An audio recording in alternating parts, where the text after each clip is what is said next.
E aí, quanto à questão de Belém, na língua dos amorreus escrevia-se Bit-Lami, que vem a ser casa do deus Lamu, divindade assíria, e no hebraico é Betlehem, a casa do pão.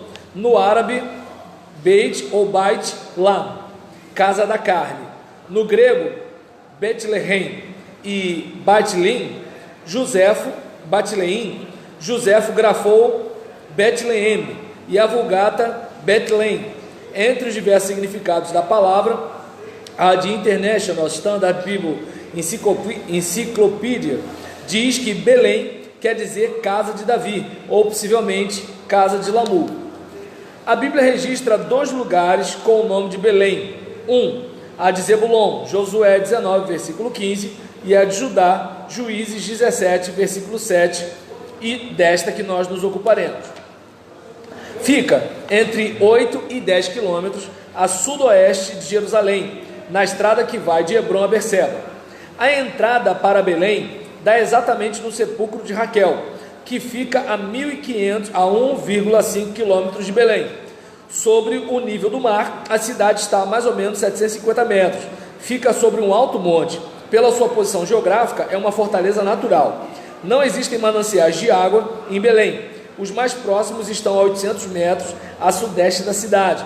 A primeira referência a Belém aparece num documento histórico em que o príncipe de Jerusalém reclama a Akenaton do Egito, em 1369 a 1359 a.C., de que Bit-Lani, cidade da região de Jerusalém, passou ao inimigo de Faraó e vale a pena reconquistá-la.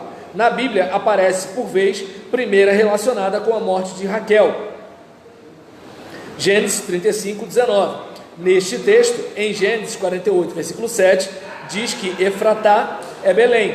Nessa ocasião, Jacó fugia dos siquemitas, Gênesis 35, versículos 1 a 15, com destino a Betel. Esta cidade foi palco de notáveis acontecimentos, vale a pena recordá-los. Micaía contratou o serviço de um jovem levita para ser o sacerdote de seu ídolo, Juízes 17, versículos 7 a 13. Na minha Bíblia está Mica, né? Mas vamos lá. A concubina do levita, da região montanhosa de Efraim, era de Belém, Juízes 19, e foi ultrajada em Gibeá de Benjamim.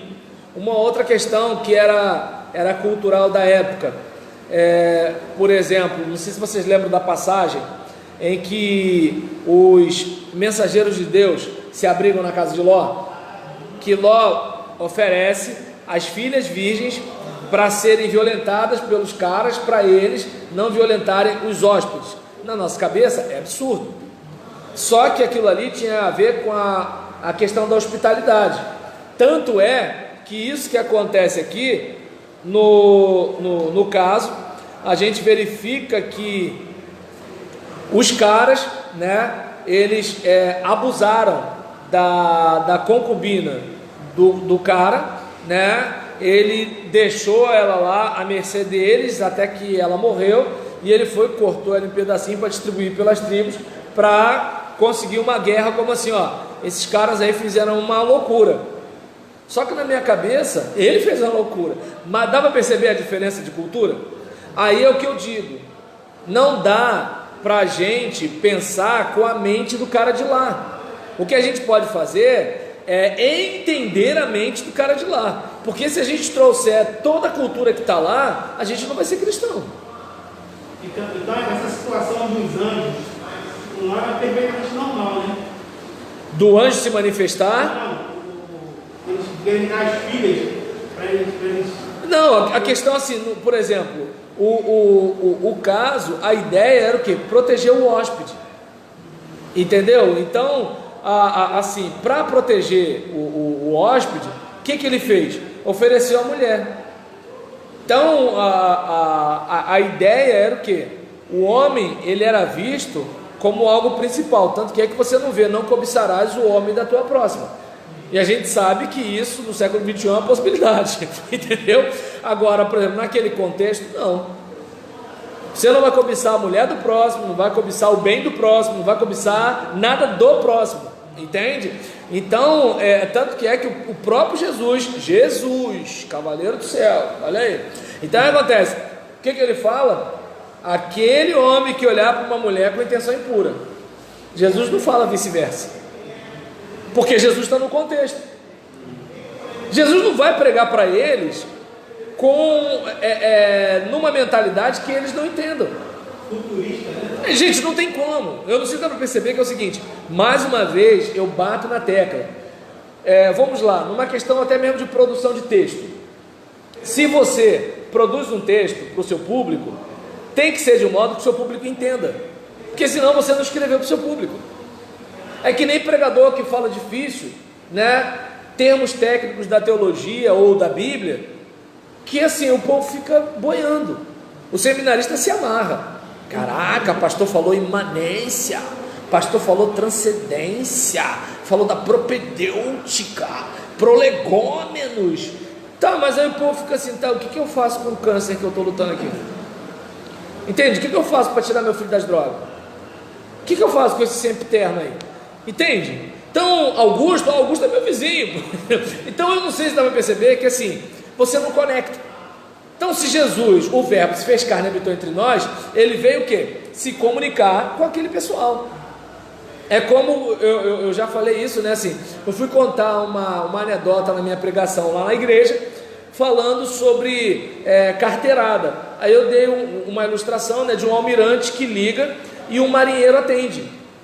Só que quem não sabe o que é patente, eu não disse nada, porque o que é marinheiro? Marinheiro é o papai. Entende? Almirante, eu sei lá o que é almirante. Alguns riram, outros não. Ou a piada foi sem graça, pode ser, mas também eu posso ter falado o negócio sem explicar os termos. Talvez se eu falasse soldado e general ficasse mais fácil. Deu para entender como é que é o negócio? Então assim, aí o indivíduo, eu vou pegar a Bíblia e Deus vai falar. Sim, mas por isso que vocês estão estudando aqui. Porque se for pegar a cultura de lá e trazer direto, gente, vai dar ruim. Enquanto for princípio, beleza, amar teu próximo e tal. Agora quando for, arranca o teu olho. Tu tá entendendo? Já escravos, obedecei. Se a gente souber de alguém que está passando por um trabalho análogo à escravidão, a gente não vai falar para a pessoa denunciar. Mas a Bíblia fala que é para ensinar o escravo a não ser resmungão. Fala para o escravo, obedece. Paulo não falou assim, solta Onésimo, não, falou para tratar como irmão, mas não falou para soltar. Aí o que acontece? A gente vai pegar o texto e vai começar a defender a escravatura? Não vai, meu Deus do céu. A gente vai dizer o seguinte, os homens, ninguém olha para o mocotó das irmãs, agora as irmãs, tá liberado, não dá, gente. Mas sabe que se eu fizer isso, não é bem assim, porque tem um contexto, tem contexto. Então quando interessa tem um contexto, né? Mas vamos lá. E aí nesse caso, vamos seguir, vamos que vamos. Aí falei sobre o caso, né, da menina, né, do caso da concubina. Falar em concubina, imagina se cada membro, imagina, pastor Rosendo, aí o irmão fala assim, pastor, essa aqui é minha esposa, essa aqui é minha concubina. Entende? Porque concubinato é um tipo de união. E aí, essa aqui é minha esposa, essa aqui é concubina. Irmão, que isso, irmão? Está errado. Que errado? Salomão tinha esposa, tinha concubina. Onde diz que eu não posso ter concubina? A Bíblia diz, pastor, que o pastor tem que ser marido de uma só mulher. Não diz os outros. Me deixa em paz, pastor. E agora? Não, mas tem um contexto. Tá. Deu a perceber? Aí que está a questão. Então a gente tem que ficar muito atento a isso, porque a gente tem que pegar os princípios. A cultura é lá, gente, lá é Oriente. Até hoje algumas coisas são diferentes para a gente aqui. Até hoje hebraico se escreve o contrário. Então assim, gente, assim, não dá para a gente chegar e transplantar uma cultura para cá. O que a gente pode fazer é pegar os valores cristãos, pegar os princípios bíblicos e não necessariamente a cultura.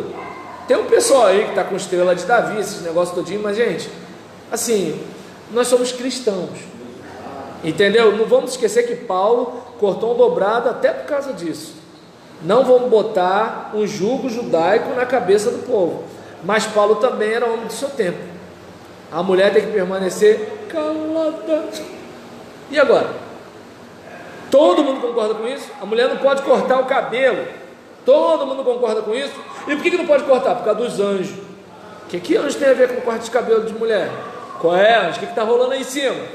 Presta atenção e fala: Gisele, minha esposa, não corta o cabelo não. Vai ter anjo lá no culto. Ainda mais Marco Aurélio cantando: tem anjo voando nesse lugar. Ih, Gisele, bota um véu.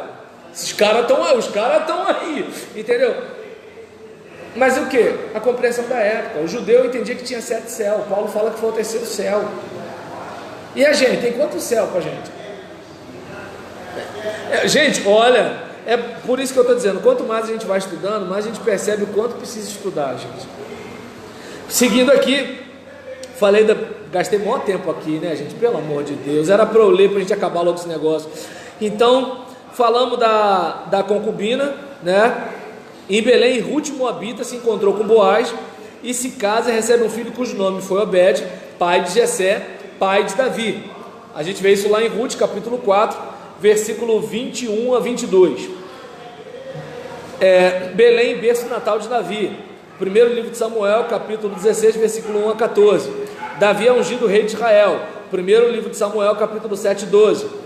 De Belém, Davi foi enviado a seus irmãos que lutavam contra os filisteus no vale de Elá e matou o gigante Golias. Primeiro livro de Samuel, capítulo 17, versículo 12 a 58.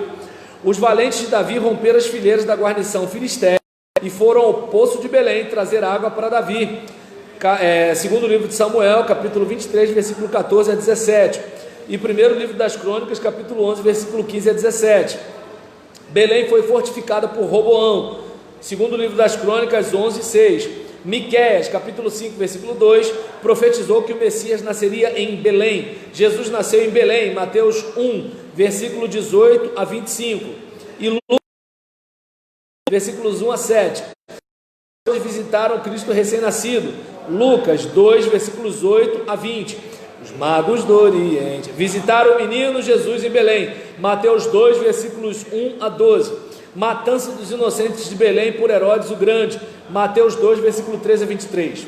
Quanto a muros e portas, Belém foi no tempo de Boaz e continuou a ser no tempo de Davi uma humilde aldeia. Nos dias do nascimento de Jesus, ainda era uma aldeia insignificante. Nas atividades do seu ministério, Jesus nunca visitou Belém. Depois que Roboão fortificou a cidade, tornou-se uma cidade pequena, mas com muros e com muitas portas. E a cidade foi crescendo dentro de seus muros. O imperador Adriano, no 2º século cristão, arrasou a cidade e mandou plantar um bosque sagrado para Adonis. Helena, mãe de Constantino, no século IV, mandou descobrir a caverna onde estava o estábulo em que Jesus nasceu e sobre ela construiu a igreja da Natividade, que através dos séculos vem sendo reparada e conservada e ampliada. Neste templo, que atende católicos, romanos, gregos e armênios, há no piso uma estrela que assinala o lugar na caverna onde Jesus nasceu. A cidade, sob o domínio israelense, cresceu extraordinariamente, seus muros e suas portas continuam e seu comércio é fabuloso. Também, né? Imagina, comprar um monte de coisa relacionada a Jesus, ou lá eu chegarei no meu primeiro milhão. Mas minha cidade é Caxias. Tá ok? Então vamos lá. O poço, a Bíblia se refere ao poço, à porta de Belém, segundo o livro de Samuel, capítulo 23, versículo 14 a 24, e primeiro livro das Crônicas, capítulo 11, versículo 16 a 26. Davi, que nasceu e viveu em Belém, conhecia muito bem esse poço. Na ocasião, a cidade estava sob o poder filisteu. Os valentes de Davi romperam as fileiras inimigas, tiraram água e a trouxeram a Davi. Ainda hoje, em Belém, existe um poço que a tradição aponta como o de Davi. Fertilidade do solo. Os campos de Belém, ainda hoje, conservam a mesma fertilidade e exuberância que nos dias de Noemi. Hoje se cultiva o milho, o trigo, a cevada, oliveira, figo, uva e cria-se gado. Campos de Boaz. O livro de Ruth descreve o romance que resultou no casamento da fiel Moabita com Boaz, homem rico e com muitos bens. E foi nesses campos que hoje são assinalados nos arredores da cidade que Ruth se encontrou com Boaz. A água sempre foi escassa em Belém.